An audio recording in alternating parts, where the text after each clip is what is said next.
आज का ध्यान का विषय है कि अगर हमारा जीवन में दर्शन नहीं है, हम प्रभु के कल्पनाएँ के अनुसार अगर नहीं चलेंगे, उसके दर्शन के अनुसार अगर नहीं चलेंगे तो हम मंजिल से भटक जाएंगे।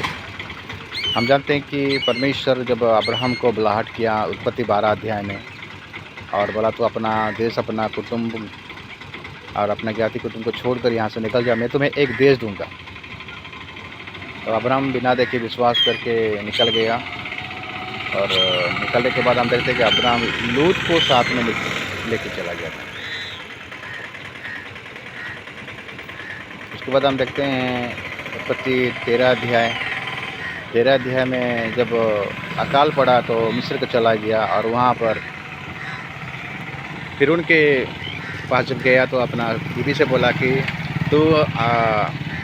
तू भाई बोलकर मुझे संबोधन करना, लेकिन अगर फिर उनको पता चलेगा कि मैं तुम्हारा पति हूँ तो मुझे मरवा डालेगा और तुम्हें ले लेगा। तो ये पर अब्राहम का एक दूसरा गलती देखते हैं। परमेश्वर उसको अगर बुलाया तो परमेश्वर उसको ज़रूर सुरक्षा देगा, लेकिन ये अपना समझ का सहारा लिया। वो अपना समझ, अपना बुद्धि, अपना ज्ञान, अपना सोच विचार दिखाया, वो अपना सहारा लिया। तो वहाँ पर देखते हैं कि मिस्र में जब गया तो फिर उनको पता चला कि सारा उसका पत्नी है बोलकर, तब वो अब्राहम से बोला कि तुम झूठ क्यों बोला बोलकर। तो वहाँ पर अब्राहम को हम देखते हैं कि फिर उन्होंने अब्राहम को बहुत ऐसे धन दौलत दिया, दासियाँ दिया, और वहाँ से अब्राहम निकल गया। हम देखते हैं कि लूत उसके साथ में है, और लूत के चरवाहा और अब्राहम के चरवाहे के अंदर में झगड़ा हुआ। तो अब्राहम लूत अब्राहम से अलग हुआ।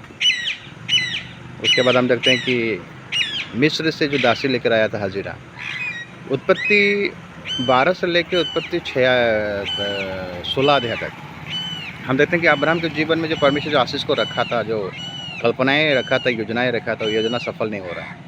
कारण क्या था? पहला वो लूत को साथ में लेकर आया था, उसके बाद हाजिरा को, उसके बाद अब झूठ बोला। 2 बार ऐसा हुआ, और एक बार भी अबीमेलेक के पास जब गया था उस समय भी वो झूठ बोला। तो हम देखते हैं कि 16 अध्याय तक उसका जीवन में ऐसा समस्या आता है, वो सांसारिक बातों को ज़्यादा फोकस कर रहा था, इसलिए परमेश्वर का योजना उसका जीवन में सफल नहीं हो रहा था। तब उत्पत्ति 17 अध्याय में अब्राहम को परमेश्वर ने दर्शन दिया, बोला कि हे अब्राहम, मैं सर्वशक्तिमान ईश्वर हूँ, मेरी उपस्थिति में चल और सिद्ध बनता जा। तब अब्राहम समझ गया।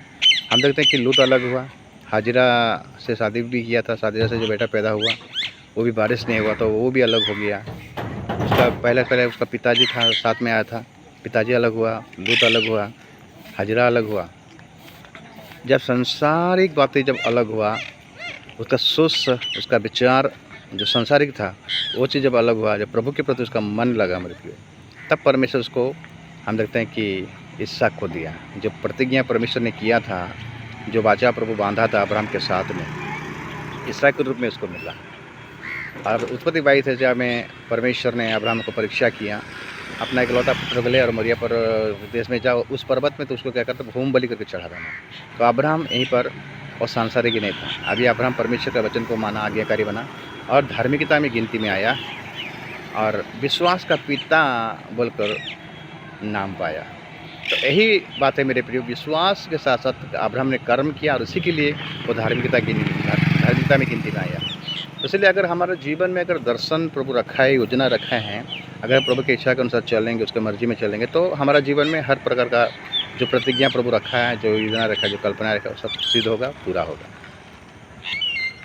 अगर हम अपने सोच विचार में चलेंगे, अपने ज्ञान में चलेंगे, अपने बुद्धि में चलेंगे, तो हमारे जीवन में ये सक्सेस नहीं होगा और हमारा जीवन निरंकुश हो जाएगा। इसीलिए आइए प्रभु का दर्शन के हिसाब से चले, प्रभु की कल्पना के हिसाब से चले, ताकि प्रभु हमारे जीवन में जो भी कुछ रखा है वो हमारा जीवन से सफल करेगा और उसको महिमा मिलेगा। प्रभु वचन के द्वारा आप सबको आशीष करे, अनुग्रह करे, दया करे, कृपा करे। आमीन।